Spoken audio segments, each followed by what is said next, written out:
Hello guys, in this video I am going to show you how to set Siri shortcuts in the Gmail application. But first I just want to mention, don't forget to subscribe to my channel because at 100,000 subscribers I am going to show you my whole YouTube revenue statistics and growth strategy, how to make money online. Now let's jump into it. First of all, open the application on your phone.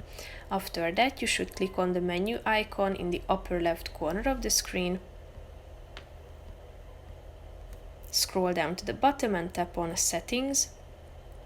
Scroll down again to the general section, and here you can find the Siri shortcuts option, which is the second feature. Click on it, and here you have the shortcut history. You can add the start a new meeting shortcut by tapping on the plus icon.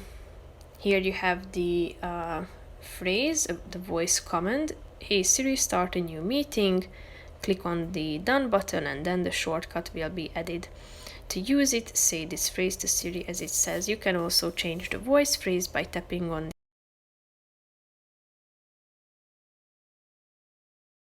your own voice command so that you can customize the shortcut.